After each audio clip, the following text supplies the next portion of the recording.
Oh, I do like a bit of breakfast in the mornings. I do like a bit of breakfast, and I know it's not everybody's thing, but Marmite is one of my favourite things to put on toast. I make my own bread. I enjoy making my own bread. Here's a loaf. I baked this yesterday actually. I've had a few slices. I baked it yesterday in the evening, and I cannot help myself, but I've got to have a slice off of it when it's warm. This is, I forget what the name of it, it's a multi-loaf. I use a special flour to give me more of the whole grain rather than just a white one, because I think that's a bit healthier.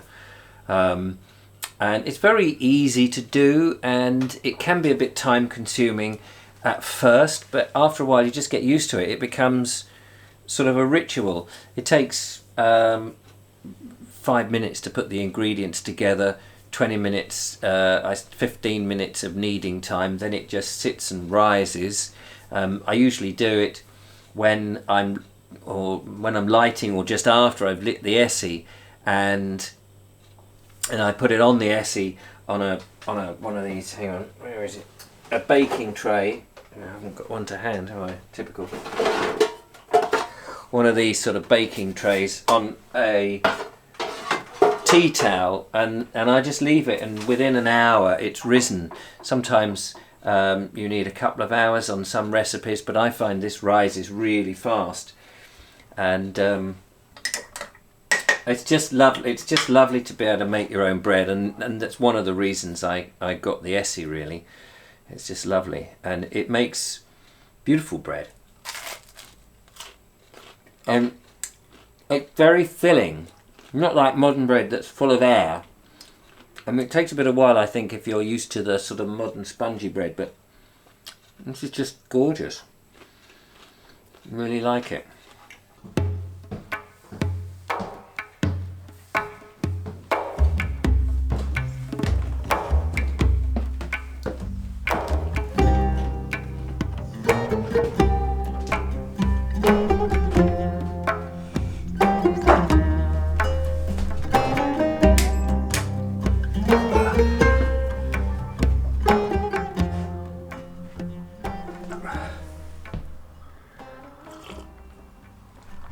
I was supposed to be going to Oxford.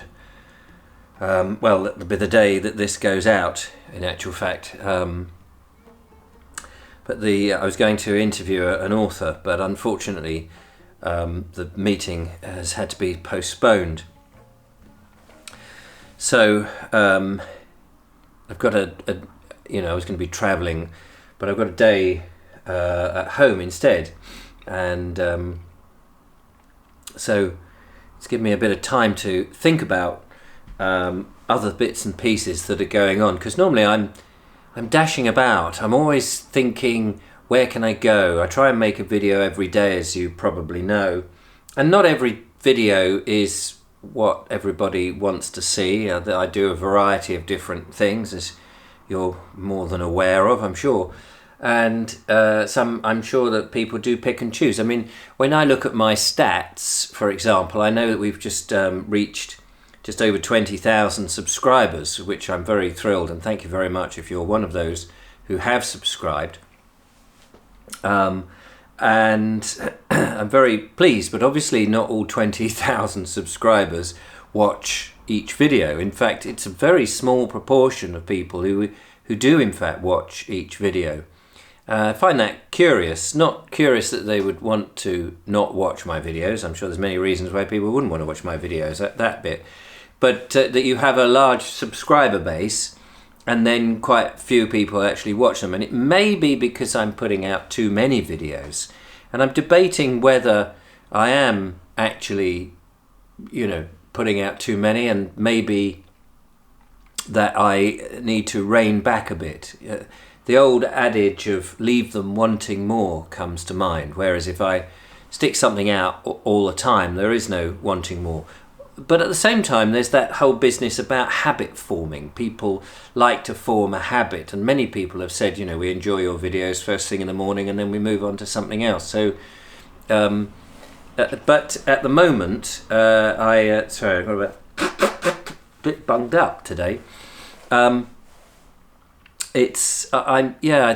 days you just get a bit tired or a bit panicky or a bit concerned about the content that goes out. So I'm in the Vobe Show studio here. Some people will know the Vobe Show, some people have seen it and think, oh, it's not for me. It's something that I have cobbled together over the years and not really given it much consideration. I think it used to be a podcast years ago, before I did the Bald Explorer, in the early days of podcasting, and then I kind of it petered out really when I couldn't find a big enough audience, and podcasting sort of came and then waned, and I think it's now back again. But I then turned it into this video thing, which it means it's a slightly different animal. And it was just something that I did on the side. The main focus has been on the Bald Explorer. But it has grown, and I enjoy it very much. And now I'm thinking of developing things, and I ought to put some more effort into it. It's just something that gives me a different sense of performance, I suppose. Whereas the Bald Explorer is more me, often, looking in wonder at the wonders of the nature and heritage and stuff, and not really knowing very much. And the Vobe Show gives me that opportunity to muck about a bit and perform like I used to do at events and corporate functions and theatre productions and that sort of thing. And so I need that balance in my life. But I would like to grow the audience and try and make some money and do better things with it. But I'm proud of what we've done. There's so much more work to do in the studio. I want to get the lights raised up and not have the tripods on the ground. That would be great.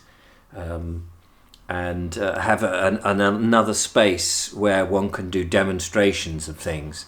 So there's a lot of shifting around. My first thing really is I've just got to get rid of the junk in the house, and I keep saying this, and I need to get it done. I really do.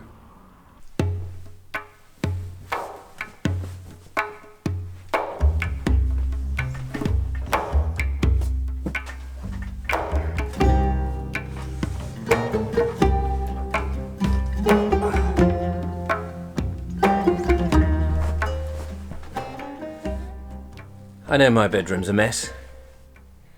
Like the rest of the house. You can judge me if you like. I don't care. This whole living alone video is about, I suppose, opening up, being honest and showing what it is being the Bald Explorer as such, behind the scenes and what have you.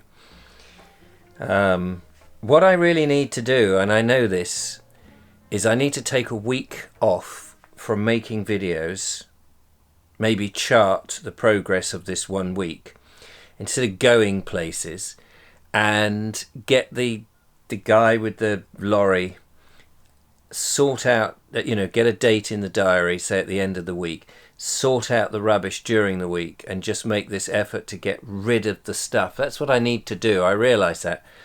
It's quite a big thing, isn't it?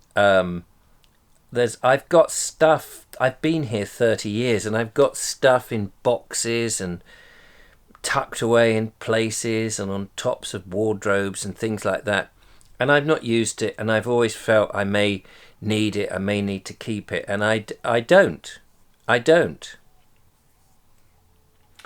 So that's what I need to do. But the problem I have is that I am I nearly said an alcoholic, a workaholic. I'm a workaholic. And I think that comes around because of my mother saying to me when I was young, she was an alcoholic, and she used to say to me I was a squit and I would never amount to anything. And I felt that I had to work really hard to prove that that's not the case.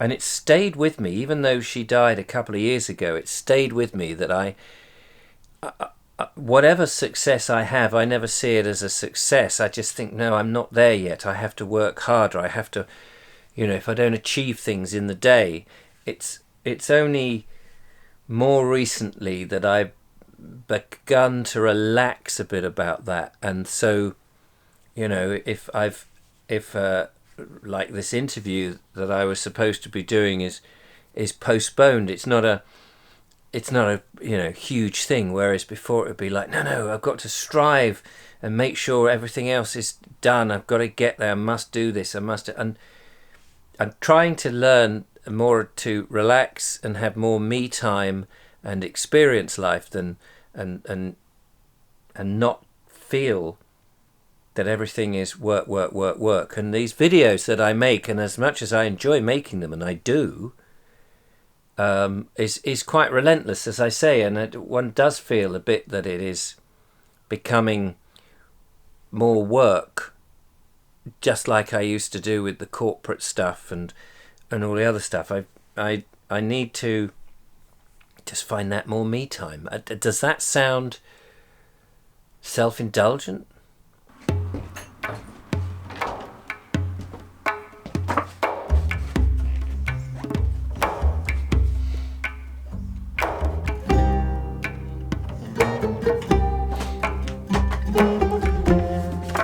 It was Father's Day the other day, and I got this lovely card from my daughter Georgie, who's in New Zealand.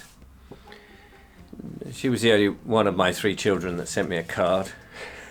I had texts from the boys, but Georgie is, on the other side of the world. She's, what is she now, 28?